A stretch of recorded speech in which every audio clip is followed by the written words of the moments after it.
پیارے بچوں، آج میں آپ کو سناؤں گا ایک طوطے اور چڑیا کی کہانی۔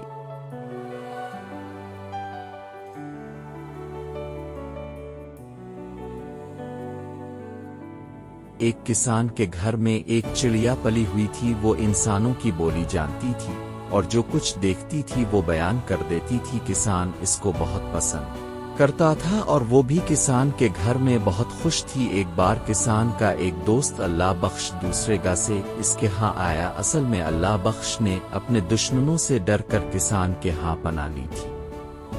کسان نے چڑیا کو سمجھا دیا، اگر کوئی پوچھے بھی کہ تمہارے ہاں کوئی مہمان آیا ہوا ہے تو اقرار مت کرنا۔ اللہ بخش کے دشمنوں کو اندازہ تھا کہ وہ کہاں چھپ سکتا ہے، چنانچہ وہ کسان کے گھر پہنچ گئے اور چڑیا نے ان کو بتا دیا کہ اللہ بخش ہمارے ہاں آیا ہوا ہے۔ اب کیا تھا، دشمن گھر میں گھس آئے اور اللہ بخش کو کھینچ کر لے گئے۔ کسان کو چڑیا پر بہت غصہ آیا۔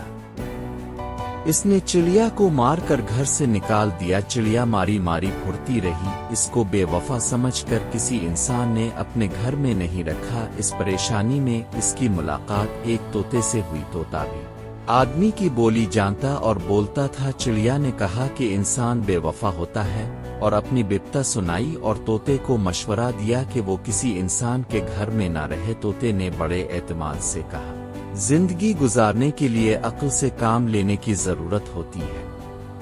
میں تمہیں اسی کسان کے گھر میں رہ کر دکھاؤں گا۔ طوطا کسان کے گھر پہنچا۔ کسان جو اکیلا رہ گیا تھا بہت خوش ہوا اور بڑی چاہت سے طوطے کو اپنے ساتھ رکھ لیا۔ دونوں آرام سے رہنے لگے۔ کسان جو کہتا طوطا اسے دہراتا، لیکن جو کچھ دیکھتا اسے من سے نہیں نکالتا۔ ایک دن طوطے کو چڑیا ملی تو اس نے طوطے سے حال احوال پوچھا۔ طوطا بولا، اللہ کا شکر ہے، بڑے آرام سے گزر رہی ہے۔ چڑیا نے حیرت کا اظہار کیا تو طوطے نے اس کو سمجھایا، میں زیادہ نہیں بولتا، اپنے ساتھی کا بھید نہیں کھولتا، جو کچھ میرا مالک کہتا ہے میں وہی کرتا ہوں۔ چڑیا نے کہا، ابھی کتنے دن گزرے ہیں، ابھی تو تمہاری بھگت ہو رہی ہے، دیکھنا ایک دن کسان تمہیں نکال باہر کرے گا۔